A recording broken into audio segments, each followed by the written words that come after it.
They say love makes people do crazy things. I used to think that meant surprise getaways or impulsive proposals, not the sound of a sharp crack, followed by a scream tearing through the silence of our penthouse suite. It happened on an ordinary afternoon when my husband, Jameson, wealthy, intense, and endlessly protective, thought I was the one hugging him from behind. But it wasn't me. It was my half sister. And in that single moment, crack, Jameson made one thing painfully clear: he'll protect me no matter what it costs. To truly understand Jameson's intensity and why I, of all people, not only tolerate but adore it, you have to understand my past. My parents, well, they were a masterclass in how to spectacularly ruin a marriage.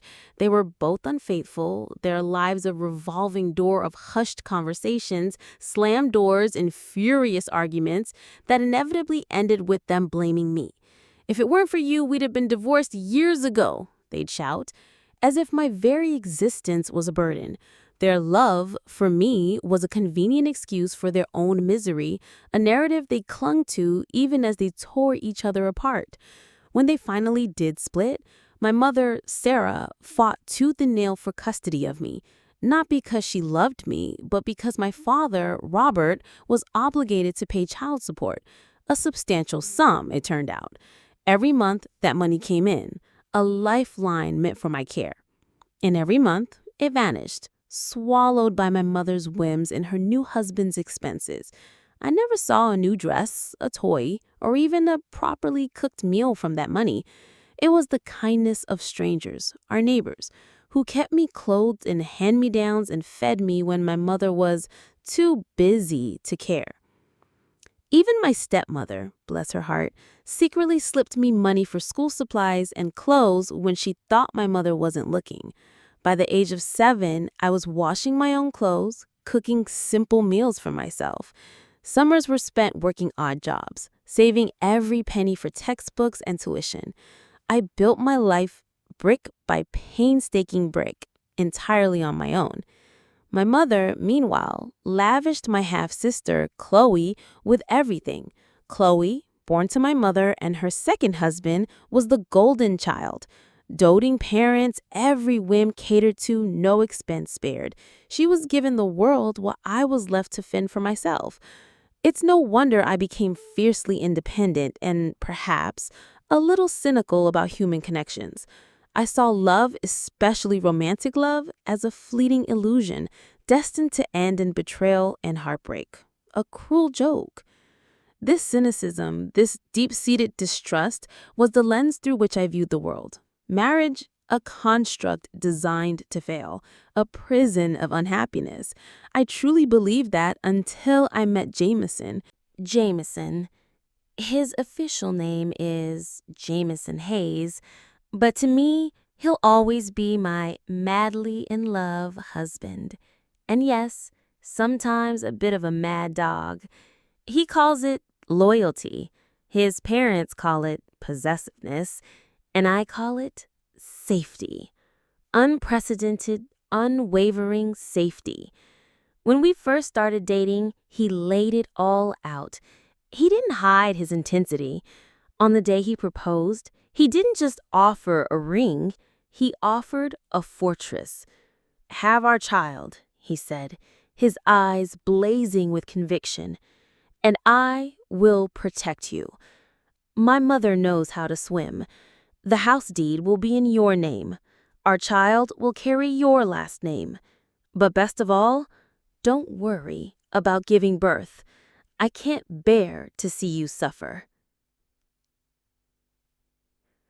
He was so worried I'd run, so terrified I'd slip through his fingers, that he whisked me straight to the courthouse after that proposal.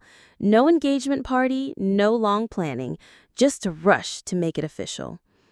Within weeks, he transferred almost all his assets into my name.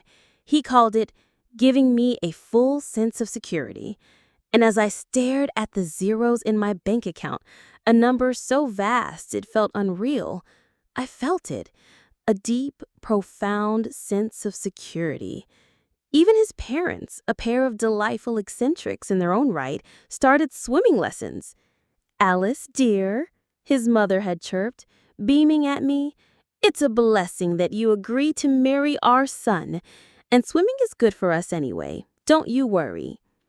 And then they each pressed a card into my hand. $10 million in each, his father whispered with a wink. Those feather-like cards suddenly felt impossibly heavy with the weight of their acceptance, their reassurance. Jameson wasn't just rich and handsome, with a body sculpted to perfection. He was a rock, a foundation I never thought I'd find. His madness, his fierce protectiveness, was precisely what I craved. After a childhood defined by betrayal and emotional abandonment, his unwavering devotion was a balm to my wounded soul. If I so much as wrinkled my brow in discomfort, he was more distraught than anyone. He'd swoop in, a whirlwind of concern, anticipating my every need. After we were officially married, the next logical step was a family gathering.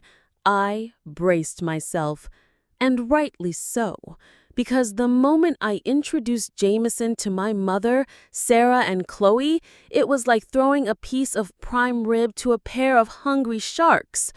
Chloe, my half-sister, with her surgically enhanced features, she'd started at 18 trying to fix what she saw as her flaws after inheriting her biological father's looks, couldn't keep her eyes off him. I knew that look. It was the same look she'd given every single thing I ever wanted, from my favorite doll to my dream college. During dinner, as Jameson, ever the attentive partner, fussed over me, making me hot ginger tea for period cramps, my mother, Sarah, saw her opportunity.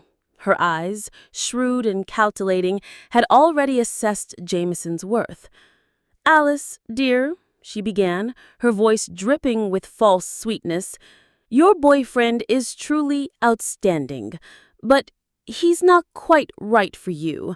Perhaps you should let Chloe have him. She's so lively, so pretty. They'd make a much better couple than you two." I just sat there dumbfounded. The sheer audacity. How thick was her skin? Chloe, meanwhile, was practically purring, already envisioning herself as Mrs. Jameson Hayes. When I didn't immediately reply, my mother's fake sweetness evaporated. "You stubborn girl, you're her older sister. Don't you have any sense of responsibility? Give your husband to your sister." She then sighed dramatically. "Raising you was such a waste of effort. Ungrateful child." I was genuinely shocked. My mother, the woman who practically rented me out for child support, who never bought me a single new item, who forced me to wash dishes from a chair when I was barely 7, who made me sleep in a repurposed storage closet, who nearly married me off to a 40-something man for a measly dowry, she was calling me ungrateful? The hypocrisy was staggering. Luckily, Jameson, my beautifully unhinged protector, entered the room with my ginger tea at that precise moment. The atmosphere shifted instantly. My mother and Chloe, like startled mice, fell silent. "The tea's a little hot," Jameson murmured, scooping a spoonful, blowing on it gently, and bringing it to my lips. "Let me feed you." I was mortified. "Jameson, no, not in front of everyone. I can do it myself." He merely raised an eyebrow, a casual smirk playing on his lips. "I'm feeding my wife. Who's going to object?" Chloe, ever the sycophant, forced a strained laugh. "Oh, we wouldn't dare, brother-in-law. We're just so happy for Alice, seeing how well you treat her. It's truly enviable. For just a little stomach ache, you're personally feeding her medicine. Someone who didn't know would think she broke her arm." Her words were a thinly veiled jab, implying I was overreacting, playing the victim. But Jameson, my madly in love husband, doesn't think in conventional terms. He slammed the bowl onto the coffee table with a sharp thud. "Are you cursing, Alice?" His eyes, cold and reptilian, fixed on Chloe, making her flinch so hard she nearly fell off the sofa. "No, no, I didn't mean it like that. I was just praising you for being so caring," she stammered, tears already welling up. Jameson snorted, a cold, humorless laugh. "You'd better have." Chloe trembled, gathering herself, her eyes still fixated on Jameson's unwavering devotion to me, filled with a virulent envy. "Brother-in-law, actually, I'm also, having my period. Could you make me some ginger tea, too?" Her voice was saccharine, dripping with the faked delicacy that made my skin crawl. Jameson's response was swift and brutal. "Did you break your arm? Or your leg? Why can't you make it yourself?" Chloe pouted, her lower lip trembling. "But you just made some for Alice." "Alice is my wife. What are you?" His words, sharp as knives, pierced her fragile ego. Chloe, finally unable to take it, burst into tears and ran crying into another room. I, meanwhile, calmly sipped my tea, enjoying the show. Jameson, truly an unyielding force, wasn't someone Chloe could just bite into. She'd break her teeth. A few minutes later, Chloe, having presumably composed herself, emerged from the room. Seeing only me in the living room, she glared, her eyes blazing with resentment. "Alice Harper, don't be so smug. I stole your design back then, and now I'll steal your husband too." I just smiled, a calm, knowing smile. "Oh, by all means, try." My voice was serene, but inside a storm was brewing. I wouldn't let her near him, not again. You see, the design she was referring to was a painful memory. In my freshman year of college, I'd poured my heart and soul into creating a portfolio of architectural designs, dreaming of studying abroad at a top-tier university. Chloe, being Chloe, stole them, submitted them under her own name, and got into my dream school. I was stuck in the States, heartbroken. But the irony? Chloe was all show, no substance. Without my designs, she was creatively bankrupt. She had to extend her studies by 2 years, barely scraping by with a diploma. It was one of the biggest regrets of my life. My quiet contemplation was interrupted by Jameson's voice, suddenly appearing behind Chloe. "What are you talking about?" Chloe jumped, startled, but seeing his seemingly indifferent expression, she quickly put on her saccharine smile. "Brother-in-law, I just graduated from college and haven't found a job yet. Don't you have a design company? Can I intern there?" Jameson looked at her for a long moment. Then, with an unnervingly calm voice, said, "Of course." Chloe's eyes lit up. "Brother-in-law, you're the best. I love you to death." Jameson smiled, a chillingly hollow smile. "It's what I should do." Chloe, blissfully unaware, thought she'd finally reeled him in, her smile one of smug satisfaction. Sometimes ignorance truly is bliss. For the foolish, at least. The next day, Chloe arrived at the office dressed like a peacock, preening and strutting. Jameson and I walked in to find her regaling our colleagues with tales of how hard it was to get a job at our company. But she had special connections with Mr. Hayes. "Special connections? How special?" a colleague asked, clearly intrigued. Chloe blushed, playing coy. "Oh, don't ask. Mr. Hayes is very private about our relationship. He doesn't want it revealed." She wasn't saying it, but she was saying it all, implying a deep, intimate bond between them. But colleagues exchanged knowing glances, a subtle roll of the eyes here, a barely perceptible smirk there. You see, Jameson is the quintessential devoted husband. The moment I started working at his company, he'd publicly declared our relationship. He claimed it was to give me a sense of security, but in truth, he just didn't want anyone else looking at me. The day we got our marriage certificate, he was so excited he gave the entire company 3 days off, declaring it an annual holiday. My colleagues practically worshipped me for it. So seeing Chloe brazenly trying to impersonate his wife, they were not amused. So, can anyone help me finish this design? Helping me is helping yourselves, Chloe chirped, clearly expecting them to fall over themselves to do her bidding. Her plan was to use her supposed connection to Jameson to avoid actual work. But her scheme was already unraveling. The colleagues just sat there, silently watching her performance. I almost cringed on her behalf. Finally, Miss Davis, our stern but fair project manager, scoffed. All right, Chloe Adams, our company doesn't welcome freeloaders. If you can't do the work, pack your bags and leave. Chloe's jaw dropped. This was not in her script. Her tone instantly shifted from sweet to insolent. Miss Davis, how dare you speak to me like that? Are you not afraid of Mr. Hayes finding out and firing you? She practically spat the words, hinting at her unimaginably close relationship with Jameson. Miss Davis raised an eyebrow. Oh, how close? Chloe, now fully abandoning her act, declared, honestly, I'm about to become the closest person to your CEO, Mr. Hayes. The entire office erupted in laughter. Chloe stared, bewildered. What are you laughing at? My colleagues, unburdened by corporate politeness, chimed in, just so you know, our CEO, Mr. Hayes, is already married. His wife, Alice, is far more talented and beautiful than you.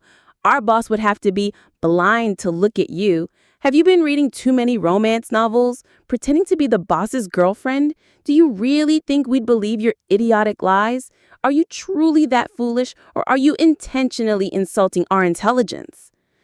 My colleagues, bless their directness, held nothing back. Chloe's face crumpled, tears streaming down her surgically enhanced face. Her wide, double-lidded eyes, the kind they call fox eyes in some cultures, blinked innocently. But no one cared. In fact, they doubled down. Oh, are you crying now? You were so bold earlier. Cry! Cry louder. I love watching scheming hypocrites cry. This was a first for Chloe. She'd spent years perfecting her innocent, delicate facade, playing the victim while scheming behind the scenes. But here, it had spectacularly backfired. Are you even human? I'm crying and you're not comforting me. You're attacking me, she wailed. Comfort you? Are you out of your mind? For someone who wants to ruin our boss's happiness, we'll only hit harder, a colleague shot back. Exactly! This is what you deserve. Chloe, utterly defeated, covered her mouth and fled towards the door sobbing.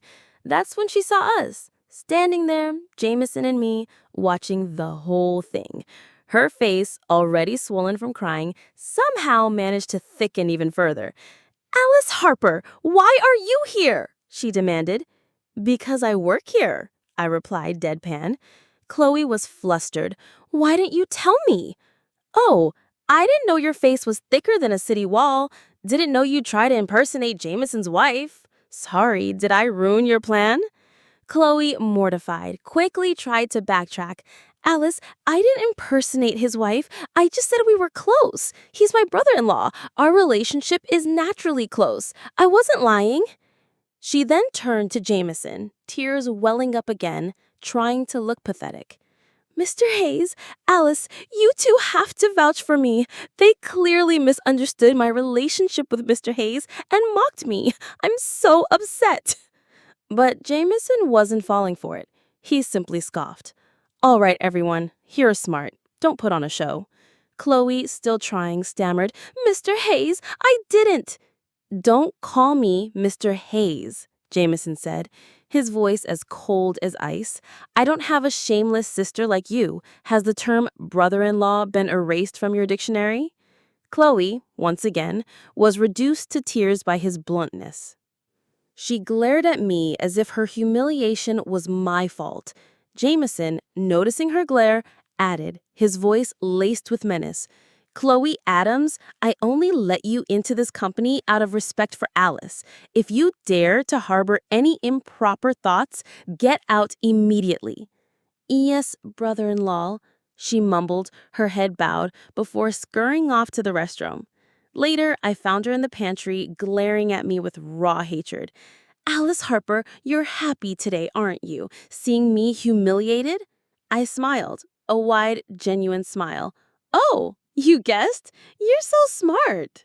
Chloe took a deep breath, trying to compose herself. Don't be smug. Do you really think Jameson loves you that much? If he truly loved you, he wouldn't have let me into this company. He's just scared to express his true feelings for me because you're here. So, what are you implying? I asked, enjoying her delusion. Chloe, emboldened by her own fantasy, confidently declared, Sooner or later, I'll snatch Jameson away, just like I did everything else that was yours when we were kids. I was genuinely surprised by her unwavering self-confidence. I maintained my smile. Before you try to seduce Jameson, please finish your work first. Chloe's face, which had been so smug, immediately fell. It was even uglier than when Jameson had scolded her that morning. Her original plan was to parade around as Jameson's special person, getting colleagues to curry favor with her so she wouldn't have to do any actual work while she plotted her seduction. But that plan had spectacularly imploded. And turns out, in her 2 extra years of college, she'd done nothing but party, learning absolutely nothing. In just one morning, she'd made countless mistakes and been chewed out repeatedly by Ms. Davis. My proud, manipulative rival had been transformed into a miserable office worker. Just then, Ms. Davis appeared. Chloe Adams, have you finished photocopying the documents I gave you? Why are you standing here chatting? Chloe, like a mouse seeing a cat, scurried off. I'm going to photocopy them now. After she left, Ms. Davis turned to me. Alice, don't worry. We'll keep a close eye on Chloe. We won't let her get a chance to seduce Mr. Hayes. Good. Thank you, Ms. Davis. But it wasn't long before Chloe found another opportunity to approach Jameson. During lunch break, when most colleagues were resting, unnoticed, she brewed a cup of coffee and snuck into Jameson's office. Jameson was standing by the floor-to-ceiling window, on the phone. He frowned when he saw her. Who let you in here? Chloe feigned not hearing his irritation. Brother-in-law, you must be tired from working so hard. Drink this coffee to wake up. Jameson's brow furrowed. Didn't Miss Davis tell you? You're not allowed in my office without permission. Get out now. Brother-in-law, I'm just worried about you, she simpered. Jameson cut her off coldly. I said, get out. Okay, I'll leave the coffee on the table. Please drink it, brother-in-law, she said, seemingly compliant. But Chloe, being Chloe, is never truly obedient. She hadn't even taken a few steps before she shrieked, Brother-in-law, I twisted my ankle. And then, dramatically, she tilted towards Jameson as if about to collapse into his arms. Jameson, ever the gentleman, simply stepped back. Chloe, caught off guard, crashed to the floor with a painful thud. Her half-real, half-feigned cries of pain quickly turned into genuine wails. I, who had been napping in the executive lounge next door, was jolted awake by the commotion. Opening the door, I walked out just in time to witness the entire spectacle. "Brother-in-law, why didn't you catch me? You hurt me." Jameson, unperturbed, simply stated, "I have a cleanliness obsession. Can you leave my office now?" Chloe extended a hand, appealing for a tender embrace. "Brother-in-law, my ankle is twisted. Carry me." Jameson's lips curled into a subtle, knowing smile. "Carry you?" Chloe, seeing a glimmer of hope, nodded vigorously. "Yes, brother-in-law, carry me." Jameson stepped closer, looking down at her from above. "Chloe, compared to carrying you, I'd rather kick you out. Are you going to crawl out yourself, or should I kick you?" I couldn't hold back my laughter. It was then that Jameson realized I was awake. He glanced at Chloe, his eyes turning glacial. "You're so loud, you woke up Alice." Chloe was stunned. The important thing wasn't that she had just fallen. She was still lying there.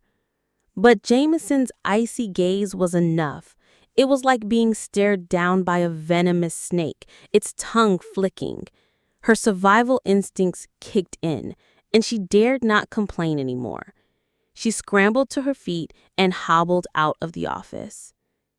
Jameson immediately wrapped his arms around me, burying his face in my neck, inhaling deeply. Still, my wife's scent is the best. I snuggled into his cheek. "You smell pretty good, too." A flash of annoyance crossed his face.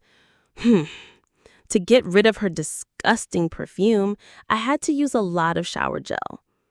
"And then," I prompted, curious. "I broke Chloe's arm," he stated simply. "Your mother will definitely call, making a fuss.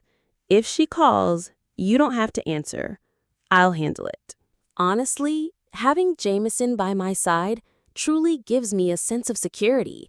He's like a mighty tree, shielding me from all outside storms, allowing me to focus on my design work. Recently, my private museum design was picked up by a company, and we're in contract negotiations. If all goes well, my work will be brought to life from the blueprints. It's an incredible feeling. But it also brought back a pang of regret. The opportunity Chloe stole, the chance to study abroad, to learn new perspectives. If I'd gone, perhaps my dreams would have been realized sooner. But then, I think of Jameson. If I'd gone abroad, I might never have met him, never fallen in love, never married him. And that, I realized, was a trade-off I was more than willing to make. You see, Jameson and I had actually known each other for years, long before we reconnected after college. I first met him in 11th grade. He was the new kid, aloof and rebellious, who'd broken his leg in a motorcycle accident. His parents, wealthy and constantly traveling, had left him with the housekeeper. And I was being forced by my mother to marry a man 20 years older than me, all for a paltry sum of money. When I refused, she let him sneak into my room one night. I grabbed a knife, pressed it to my own throat, and threatened to end it all. He panicked and backed off. Jameson, seeing me, a quiet girl with the haunted look in her eyes, realized I was in need of a safe haven. He asked me what I wanted. I said I wanted to borrow his house. He agreed. I couldn't bear to stay at my own home for another second. Jameson, despite his seemingly cold exterior, was surprisingly easy to talk to, never making things difficult for me. After his leg healed, he didn't ask me to leave, so I stayed until I graduated high school. We were two lonely teenagers, seeking warmth and solace in each other's presence, navigating the turbulent waters of adolescence. After graduation, he went to study abroad, and I went to a different state for college. We kept in touch for a while, but I was constantly working odd jobs to pay for my education, leaving little time for anything else. We gradually lost touch. He even tried to send me money, but I refused. He'd already helped me so much.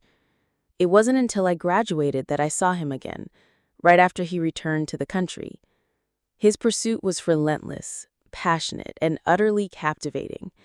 And so we fell in love, and we got married. Just as Jameson predicted, the next morning, my mother, Sarah, called, her voice aggressive, ready to tear into me. But Jameson, without a word, took the phone and disappeared into his study. I don't know what he said, but when my mother called me back, her tone had completely changed. It was polite, almost deferential. She told me to enjoy my time, not to worry about Chloe's broken arm, that it would heal in a few months. I was curious, but Jameson just smiled. He explained that he told my mother he had surveillance cameras in his study, and he wouldn't hesitate to show them to the world, revealing her daughter's true nature. He also pointed out that Chloe, despite her high academic record, hadn't found a suitable job yet, and he was more than capable of ensuring she never would. My mother, who adored Chloe, wouldn't risk her daughter's future. "Did you really install cameras in the study?" I asked. Jameson laughed. "No, that would be perverse, but I bet your mother wouldn't dare not believe me." And he was right. My mother spoiled Chloe beyond measure, unwilling to see her face any hardship. In a twisted way, she was the one who ruined Chloe. 2 months later, after her arm had healed, Chloe, with her usual thick skin, returned to work. Not because she still harbored hopes for Jameson. After her public humiliation, she wisely wanted to maintain at least 10 feet of distance from him, but because she simply couldn't find another job. This city only had a few design institutes, and she'd tried them all. Initially, companies had high hopes for her because of her academic record, but after seeing her terrible designs, they all fired her. She was a lavish spender, constantly buying luxury items. Her family had already drained their finances sending her to study abroad. With her talent, a full scholarship was almost impossible. Her stepfather and my mother, though willing to help, were financially strained. Jameson's company was the only one that offered high salaries and benefits she could cling to. So she swallowed her pride and stayed. The company got a new project, and Chloe's design was chosen. I looked at it. With her abilities, there was no way she could have produced something so complete. I didn't know who helped her, but it didn't stop her from becoming arrogant. In the meeting, she implied that my abilities are inferior to hers and that my position rightly belonged to her. "The design is good," I said, my voice cold. "But whether you did it yourself, you know best." Her eyes flickered with confusion, but she quickly regained her composure. "Are you jealous of me, Alice Harper? Is it so hard to admit that someone else is better than you?" Jameson, ever calm, stated, "You're not as good as Alice. Chloe, if a person is too arrogant, they'll shatter." She tried to argue, but one look at his cold eyes and she dared not say another word. After the meeting, I told Jameson my concerns. "Chloe's design is good, but you and I both know her capabilities. If she had someone help her, that's one thing. But if she stole it and we found out, the company would suffer huge losses. She has a history, after all." Jameson smirked. "I know who she stole it from, and I know very well." I was astonished. "You know?" Jameson told me he had investigated everything long ago.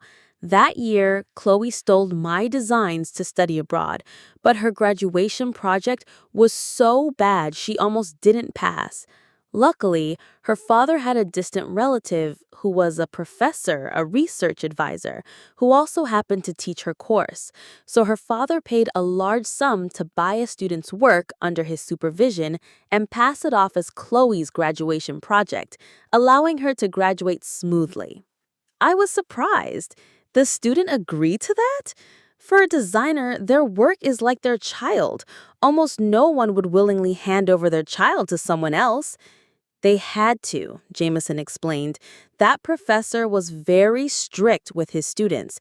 At any time, he could make things difficult for them, preventing them from graduating. Moreover, he had close relations with many large design institutes, and his students often worked there. With just a word from him, those students could lose their job opportunities.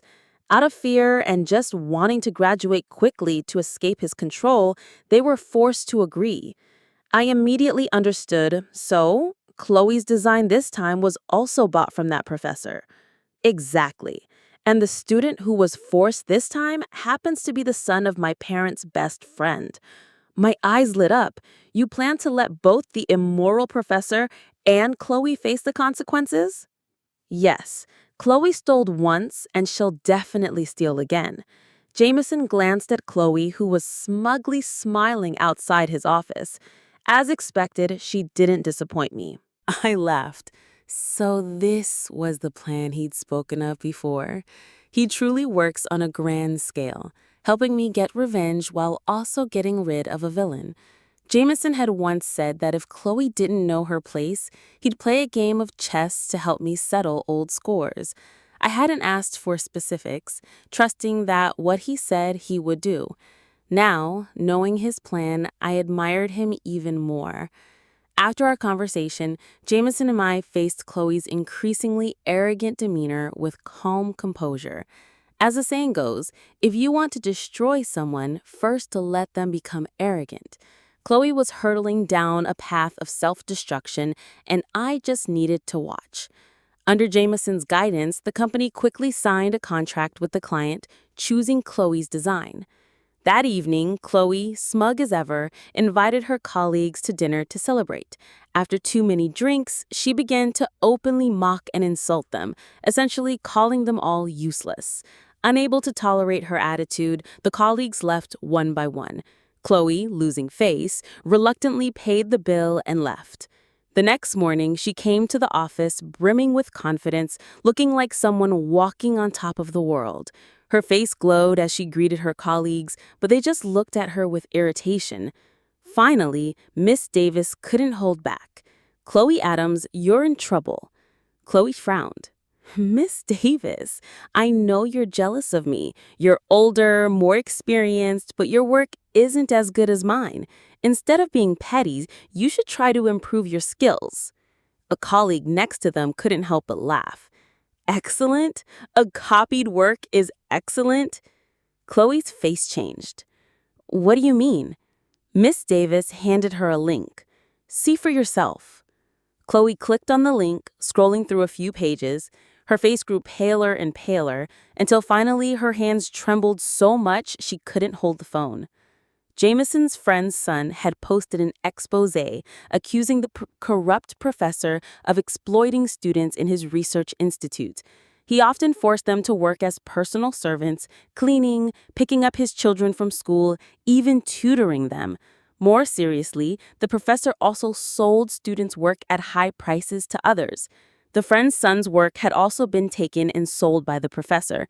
Then he threatened them, warning them not to reveal anything or he would ensure they couldn't graduate or find a job, utterly destroying their future. Coincidentally, the friend's uncle recently had a small museum construction project, and the design provided by the company was his. He directly named Chloe Adams as the buyer of the design. No wonder Chloe collapsed. No company wants to hire an employee with a history of plagiarism. With this incident publicized online, her career was over. Not only that, our company had signed a contract with the client. Due to our side's error, the contract was canceled, and the company had to pay a large compensation fee. That compensation, of course, would be borne by Chloe. If nothing changed, the rest of her life would be buried in debt. I felt no pity for her. She had almost stolen my dream and had stolen the work of countless other students. If this hadn't been exposed, she and that professor would have continued to harm even more people. People who steal from others must pay the price. Just as I thought, after the incident was made public, Jameson immediately fired Chloe and forced her to pay a large sum in compensation. Initially, she tried to default on the debt. She came to me, begging me to persuade Jameson to drop everything. Of course, I refused. Soon after, she sent my mother to find me.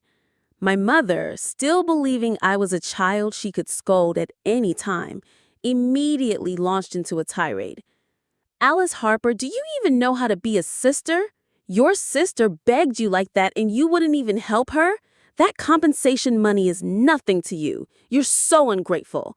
Raising you was truly a waste of my time. If you don't help your sister, I'll cut off our mother-daughter relationship.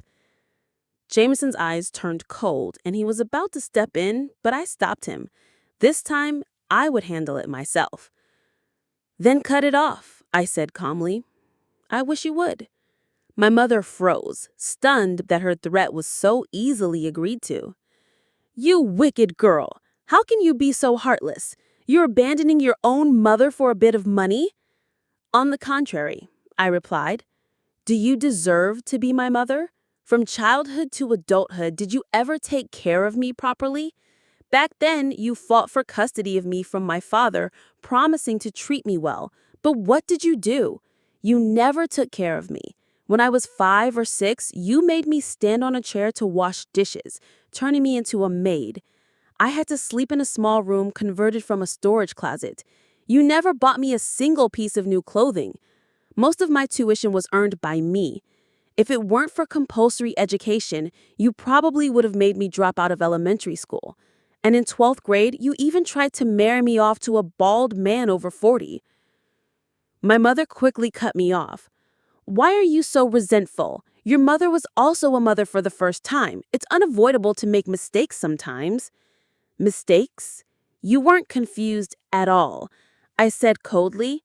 Back then, you fought for my custody just for the large child support payments my father sent you, right? My mother's face changed. You know? You want others not to know unless you don't do it. My mother's face turned pale. Her voice also lost its confidence. She admitted that she was wrong, but then said, "But you can't hate your sister because of that and ruin her." Why can't I hate her? When I was in high school, she stole the money I saved for a long time to pay for college and bought an iPhone. Do you remember? Perhaps you've forgotten, but I will never forget.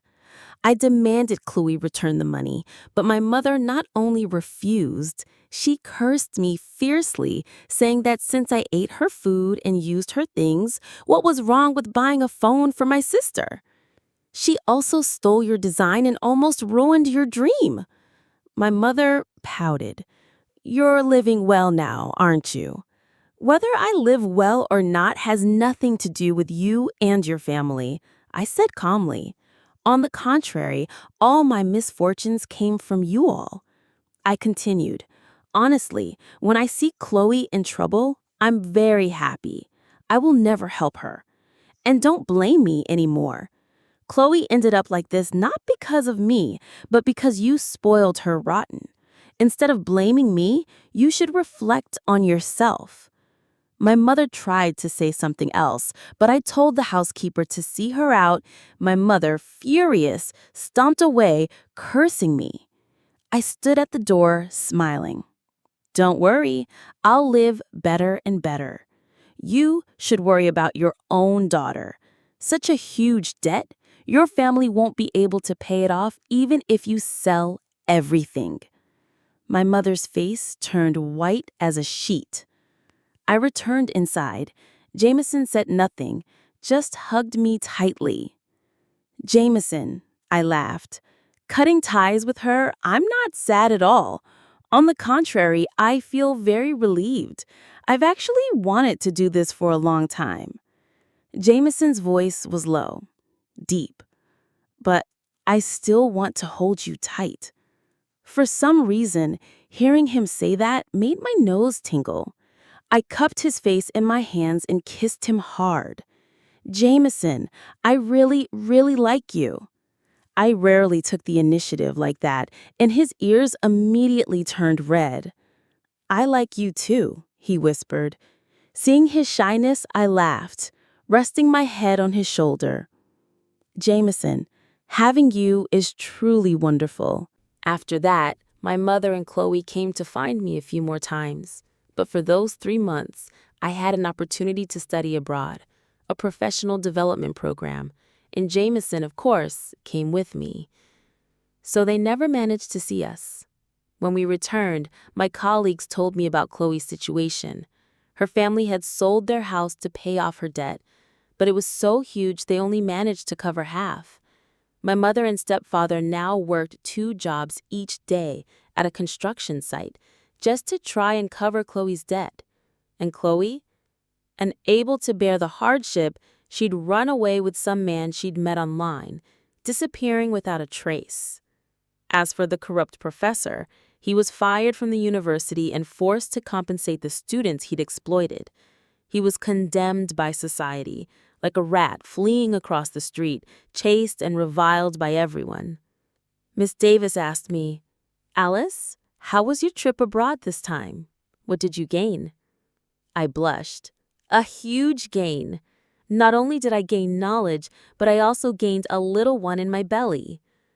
Jameson, beaming, announced to everyone, "Alice and I plan to hold our wedding in 2 months. Everyone, please be sure to come." Immediately, I was surrounded by a chorus of congratulations and well wishes. Jameson had been planning our grand wedding for a long time, determined to make it unforgettable. But the arrival of our little one changed his plans. Life is like that, isn't it? Full of surprises, yes, but also overflowing with truly wonderful things. Looking at Jameson, at the unwavering devotion in his eyes, I knew deep down that as long as I had him by my side, we would always walk towards a happy future.